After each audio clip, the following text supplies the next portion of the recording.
Gente, então dando continuidade, né, finalizando aí as questões que devem ser abordadas, né, de regime de bens, agora nós vamos falar então em quais são os bens que são comunicáveis e aqueles que são incomunicáveis, iniciando então por esses últimos.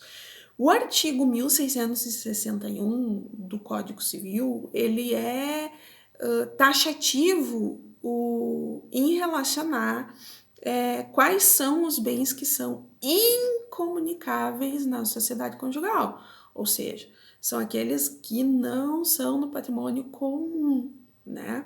E aí nós vamos ver cada um deles agora para a gente averiguar, né, essa incomunicabilidade, certo? O artigo 1661, como eu falei há pouco, tá? Prevê a incomunicabilidade, tá? Relacionada aos bens que foram adquiridos anteriormente ao casamento, certo? Então, aqueles bens que são considerados particular. O artigo 1659 vai listar outros bens que continuam sendo incomunicáveis, mas que podem surgir durante a união, certo? Então, ele vai listar ali o rol desses bens, né? Iniciando pelo inciso primeiro, que diz: os bens que cada cônjuge possuir ao casar e os que lhe sobrevierem na constância do casamento por doação, sucessão ou subrogação em seu lugar, certo? Então é muito fácil, né? Aqueles bens que foram doados, aqueles bens que você recebe por sucessão, né? Por herança, e aqueles que foram subrogados, por exemplo, um bem em que o pai prometeu ao filho constituir a propriedade desse bem para ele no momento em que ele viesse ao óbito, né? Então ele pega e se torna proprietário, mas esse bem fica até o final da vida do pai em usufruto para ele. Então é uma subrogação desse bem, né? Ele toma conta, na verdade, ele assume a propriedade do bem somente depois do óbito do falecido pai. Então são bens subrogados, certo? Ali no material a gente tem um exemplo, né, referente a essa questão, que depois vocês podem calmamente, né, fazer a análise.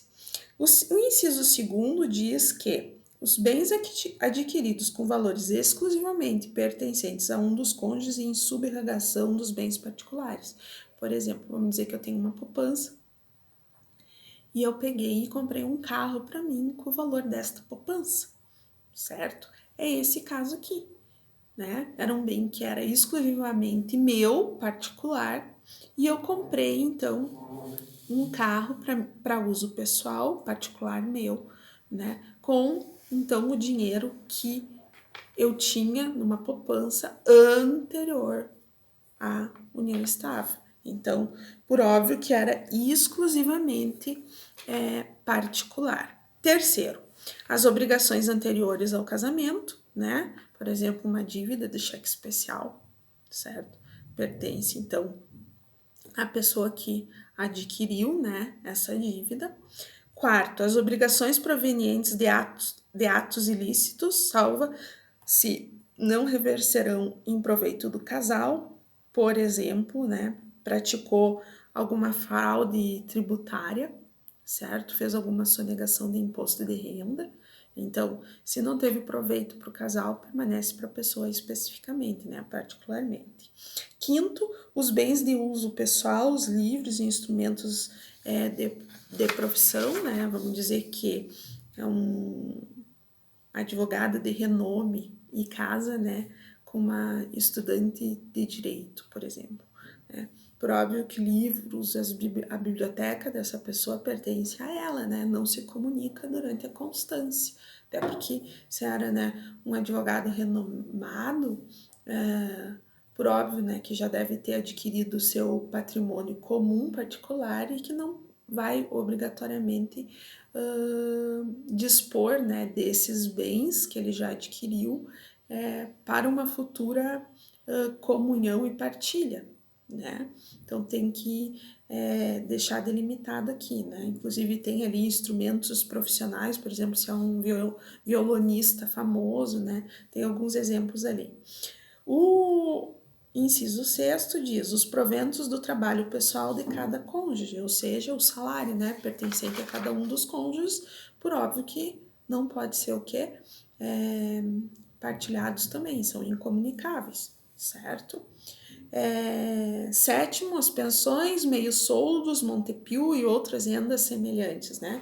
Vamos dizer que a pessoa, antes de casar, fez uma previdência privada, pertence a ela, né, como patrimônio particular, não pode ser extensivo, né, ao patrimônio comum. Da mesma coisa, né, se fosse pensionista do IP, pertence a essa pessoa, tá? Logo em seguida, então, no artigo 1166, nós vamos ter, então, os bens que se comunicam, ou seja, vão fazer parte, sim, do patrimônio comum dos cônjuges, tá? E quais são eles ali, então? São todos os bens adquiridos na constância do casamento por título oneroso, ainda que só em nome de um dos cônjuges.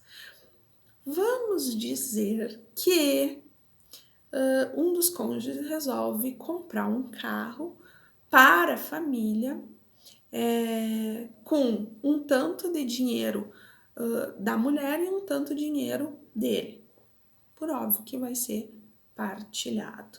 Resolve comprar um sítio, a mesma coisa. Se for em proveito de ambos, vai ser comunicável, ou seja, vai ter que ser partilhado numa eventual dissolução dessa união.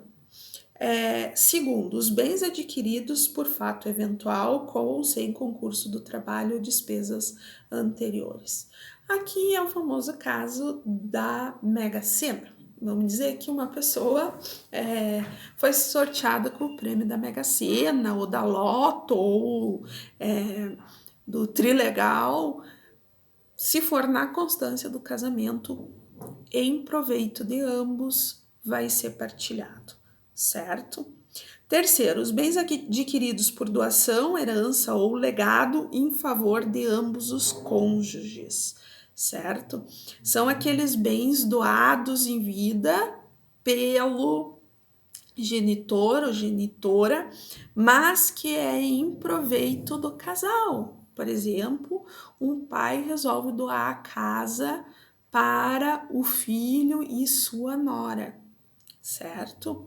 É interessante notar que a herança ou o testamento só se comunica se for para proveito de ambos os cônjuges, certo? Se for proveito para um cônjuge só, que é por direito, esse não se comunica. Tem que estar lá escrito que é em favor dos cônjuges.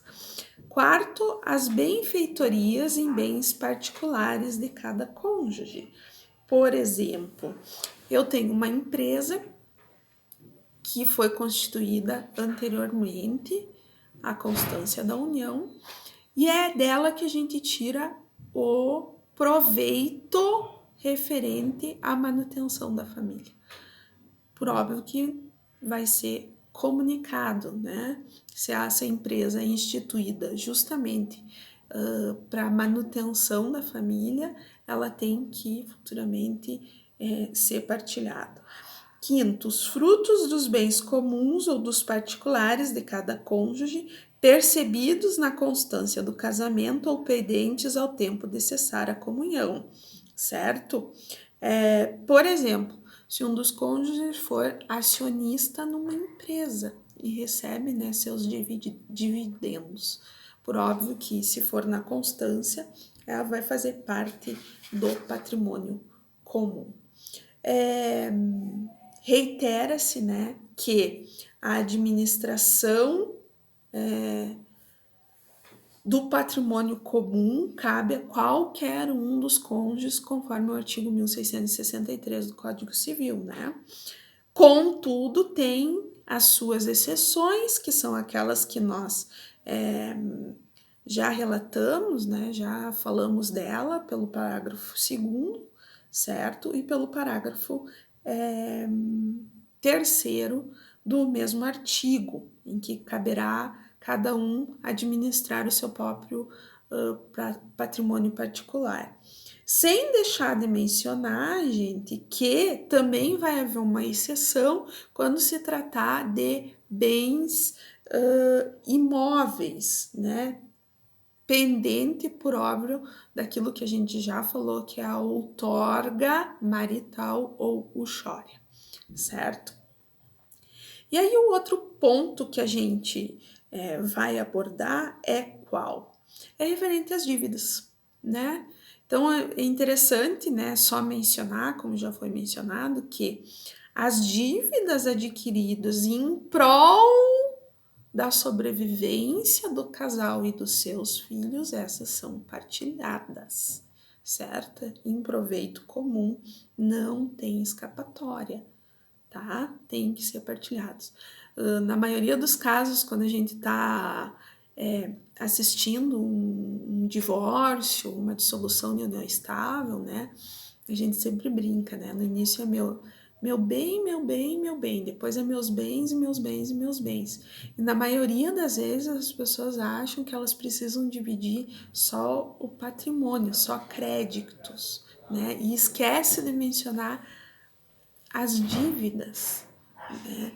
Então elas acham que vão ser, não, mas foi ele que adquiriu, sim, mas foi ele que adquiriu com o objetivo do quê? Ah, ele comprou, né, para o nosso bem-estar. Então a senhora vai ter que dividir, sim, partilhar essa dívida, vai ter que assumir essa dívida, certo? Gente, patrimônio comum, créditos e débitos, certo? Todos são partilháveis, se instituído, auferido para o bem-estar, para a sobrevivência da família, certo? Falamos também agora um pouquinho, né, referente ao regime de comunhão universal de bens, né, que é a sua particularidade, em que aqui nós não vamos ter muito bem e muito claro o que é bem particular com bem comum, né, porque ambos, na verdade, se misturam, né? Mas tem sim alguns bens que são excluídos da comunhão universal, né? São afastados dessa, dessa comunhão aí por serem bens que pertencem então exclusivamente a um dos cônjuges legalmente instituído por lei. Quais são esses bens? Aqueles dispostos, então, no 1668. Ou seja, inciso 1º, os bens doados ou herdados com cláusulas de incomunicabilidade ou subrogados em seu lugar, tá? Bens que pertencem somente a um dos cônjuges, inclusive com cláusulas de incomunicabilidade, ou que são subrogados somente por um dos cônjuges, certo? Como falei já anteriormente, para serem comunicáveis, para serem partilhados por ambos, tem que estar escrito que é em proveito do casal, caso contrário é excluído da partilha. Segundo, bens gravados em fideicomício e o direito do herdeiro fideicomissário antes da condição suspensiva, tá? O que é, gente, o fideicomício, tá? É uma disposição que é instituída expressamente em testamento, por qual uma pessoa deixa o bem imóvel para o sucessor de seu herdeiro, ou seja, deixa para o neto, não deixa para o filho, deixa para o neto, certo?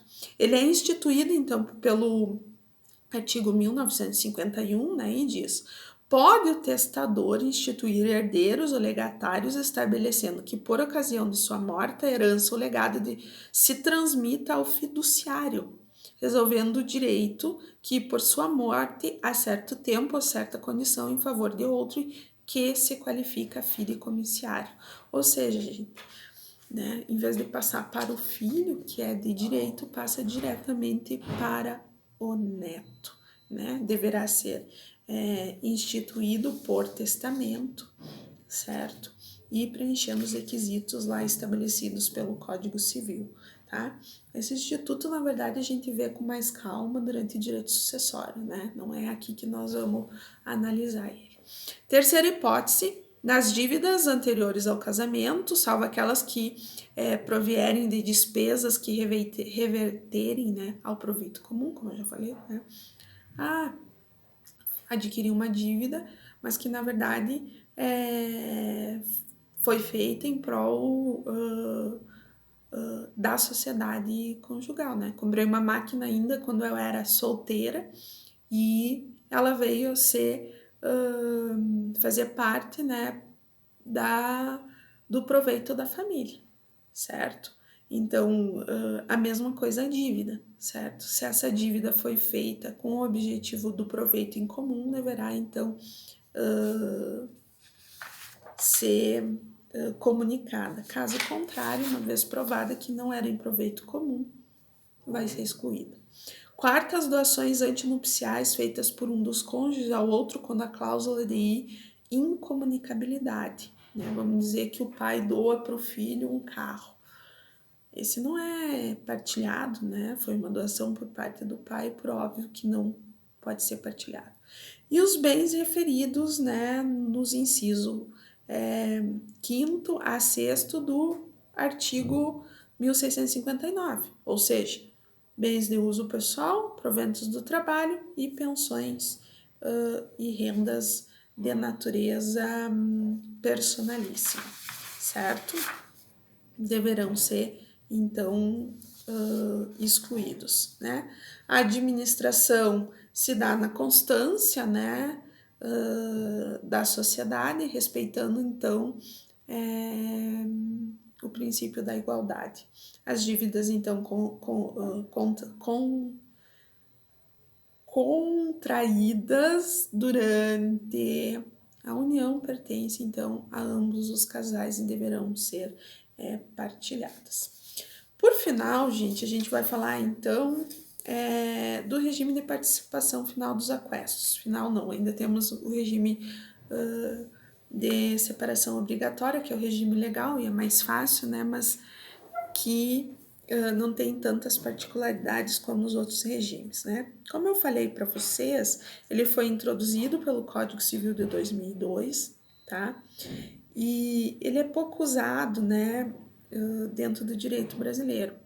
Ele foi instituído, na verdade, para contemplar, né, cônjuges que têm um patrimônio já considerado ou exerçam atividades empresariais distintas, né, e para que fique estabelecido na hora de uma eventual partilha como é que se dará, então, a divisão desse patrimônio.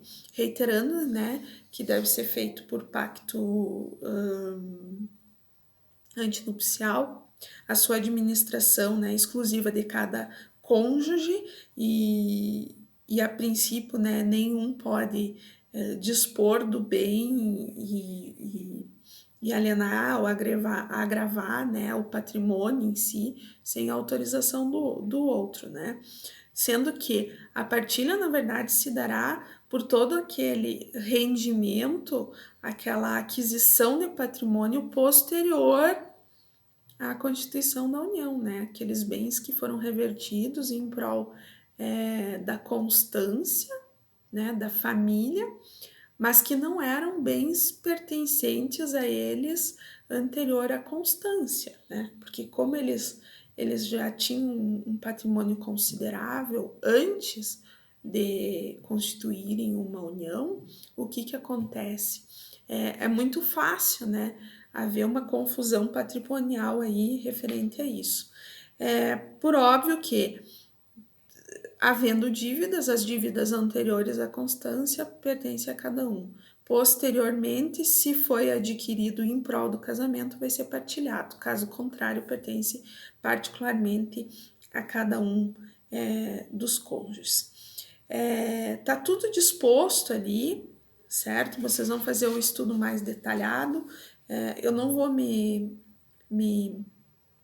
especificar esse ponto, né? Não que não seja importante, ele é importante, mas como ele é pouco usado, né?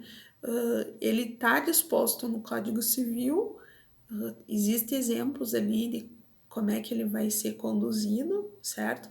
Mas tem pontos na matéria que eu acho mais interessante a gente abordar aí para tentar finalizar esse bloco. Por último, então, a separação, que é aquele bem legal em determinadas situações, né? No caso de haver alguma das causas suspensivas das pessoas acima de 70 anos e quando aquelas pessoas necessitarem do suprimento legal, certo? Nesse caso, né, será instituído, então, o regime de separação obrigatória, que está lá disposto no 1641 do Código Civil, certo? Né? Exemplificando esses 3 casos aí, tá? No caso de dívida contraída antes ou depois do casamento, não responde o patrimônio de cada cônjuge, né? Cada um responde por suas dívidas, certo? A administração, né, se dá de forma conjunta, mas sem a necessidade de anuência de um e do outro, tá? E a partilha vai depender da situação concreta, né? Vai ter que ser analisado caso a caso se foi adquirido eventualmente algum patrimônio em prol da sociedade conjugal, da família, e aí vai depender de caso a caso para poder averiguar essa partilha. Certo, pessoal? Aqui eu tentei fazer uma abordagem mais geral da disciplina, todo esse material, né? Eu já disponibilizei para vocês o nosso polígrafo, que a gente está tentando seguir ali. Qualquer dúvida, eu me coloco à disposição. Vou abrir a sala de interação para vocês poderem interagir também. E a gente vai conversando, dando seguimento aí nas nossas aulas. Até mais!